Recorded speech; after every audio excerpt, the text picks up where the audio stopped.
नमस्कार, live city scanner bulletin Bihar में आपका स्वागत है। आपके साथ मैं मुस्कान। खबरों की शुरुआत करेंगे, लेकिन उससे पहले एक नजर डालते हैं आज की सुर्खियों पर। बिहार में दूसरे फेज की 122 सीटों पर वोटिंग कल 18 नवंबर को मैं मुख्यमंत्री पद की शपथ लेने जा रहा हूं। तेजस्वी यादव ने किया ऐलान, मुझे हराने के लिए साजिश रची जा रही है। लेसी सिंह का सांसद पप्पू यादव पर संतोष कुशवाहा पर आरोप, मोदी मुसलमान विरोधी होते तो पाकिस्तानी साफ हो जाता। जीतन राम मांझी का बड़ा बयान, प्रशांत किशोर का बड़ा दावा, बोले जाति धर्म और पैसे से नहीं पड़ा है वोट, महागठबंधन विकास की बात करता है।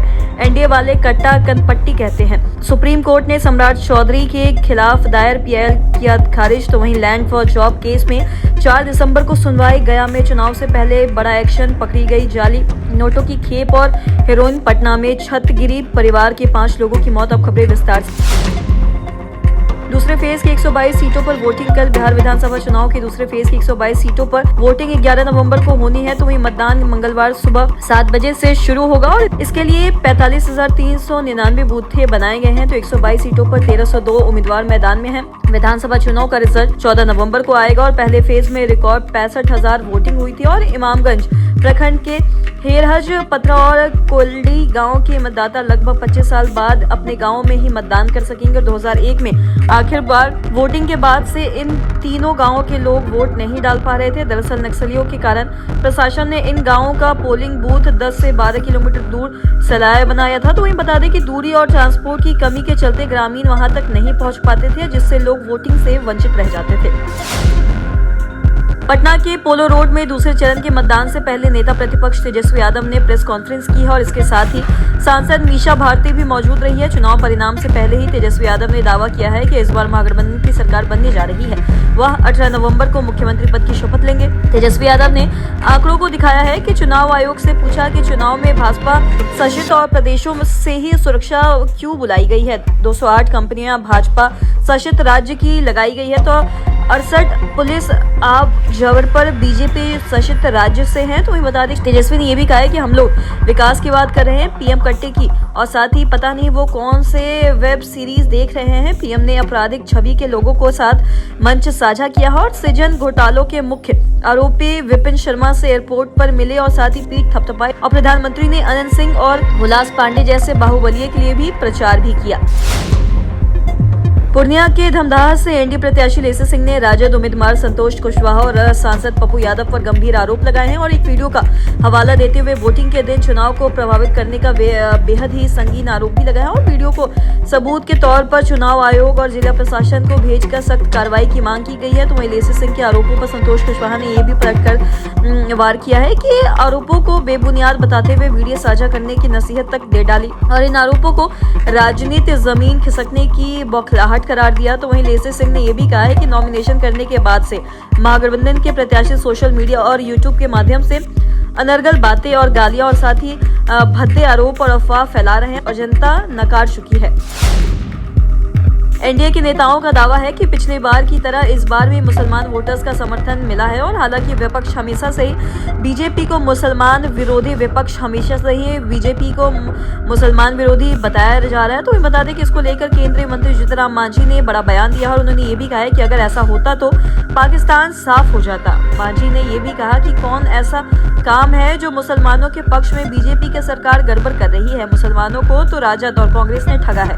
महागठबंधन की ओर से सीएम डिप्टी सीएम प्रत्याशी की घोषणा में मुस्लिम नेता का जिक्र नहीं हुआ और जब लालू यादव जेल गए तब उन्होंने अपनी पत्नी को मुख्यमंत्री बनाया और अब बेटे को आगे बढ़ा रहे हैं और मुसलमानों को तो ये अपने लिए सिर्फ डरी बिछाने वाले समझते हैं और साथ ही एनडीए और भाजपा मुसलमानों को साथ लेकर भी उन्होंने काम किया है। जन स्वराज के संस्थापक प्रशांत किशोर ने कहा है कि बिहार की जनता अब विकास और सुशासन को प्राथमिकता दे रही है। प्रशांत किशोर ने दावा किया है कि इस बार के चुनाव में मतदाताओं ने बड़ी संख्या में मतदान किया है, जो संकेत देता है कि लोग बदलाव चाहते हैं और एक नए बिहार की उम्मीद कर रहे हैं। आजादी के बाद पहली बार राज्य में इतनी बड़ी संख्या में वोट डाले गए हैं और यह न सिर्फ चुनावी उत्साह है, बल्कि यह तो बात ये भी है कि वो जाति और धर्म की राजनीति से ऊपर उठकर एक बेहतर समाज और साफ सुथरी शासन व्यवस्था की ओर बढ़ना चाहते हैं और हमें यकीन है कि बिहार की जनता आने वाले समय में जाति धर्म और पैसे से ऊपर उठकर एक अच्छे समाज के लिए वोट देगी और लोगों ने इतनी बड़ी संख्या में वोट दिया है ताकि बिहार से भ्रष्टाचार खत्म हो। चुनाव प्रसार में पीएम नरेंद्र मोदी और एनडीए के अन्य नेता ने राजद और कांग्रेस शासनकाल को जंगल राज कहा है और इस पर कांग्रेस ने एक वीडियो दिखाया है जिसमें पार्टी ने तुलना की और एनडीए की ओर से जंगल राज की बात कही जाती है, जबकि महागठबंधन विकास की बात करता है। अखिलेश प्रसाद सिंह ने यह भी कहा है कि चुनाव प्रसार में एनडीए ने कट्टा कनपट्टी की बात की है। जब भी हमने अपने मैनिफेस्टो की बात की है, यह लोग 20 साल पहले की बात करते हैं, मगर आज क्या हाल है इसकी कोई चर्चा नहीं करता। 20 साल पहले जो बच्चा पैदा हुआ था वह तो अब वोट देने जा रहा है, उसने 20 साल पहले का राजपाट नहीं देखा है। लेकिन आज जो बिहार में गुंडा राज चल रहा है, आखिर इसका जवाब एनडीए क्यों नहीं देती है? इनके सारे नेता प्रधानमंत्री नरेंद्र मोदी, अमित शाह से लेकर लोकल लीडर तक बस कट्टा, घुसपैठी, हरामखोर जैसे शब्दों का इस्तेमाल किया है और इन्होंने अपने विवेक का भी स्तर गिरा दिया है।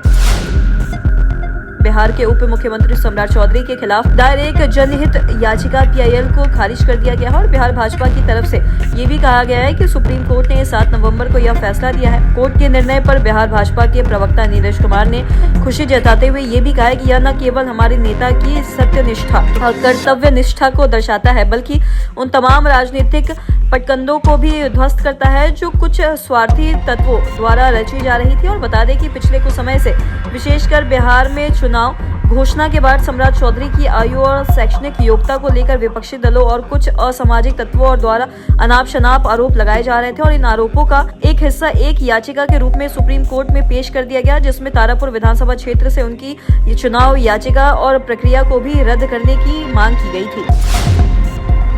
आरजेडी सुप्रीमो लालू प्रसाद यादव और उनके परिवार को बड़ी राहत मिली है और चर्चित लैंड फॉर जॉब मामले में आज दिल्ली की राउज रेवेन्यू कोर्ट में सुनवाई होनी थी, तो वहीं लेकिन अदालत ने इसे टाल दिया और इस बार मामले में अगली सुनवाई 4 दिसंबर को होगी। और इस मामले में लालू यादव, उनकी पत्नी और पूर्व मुख्यमंत्री राबड़ी देवी, तेजस्वी यादव समेत कई अन्य आरोपित सीबीआई ने इन सभी के खिलाफ चार्जशीट दाखिल कर दी है। और आरोप है कि 2004 से 2009 के बीच जब लालू प्रसाद यादव केंद्र सरकार में रेल मंत्री थे, तब रेलवे में नौकरी के बदले कोई लोगों ने सस्ते दामों पर जमीन ली गई थी।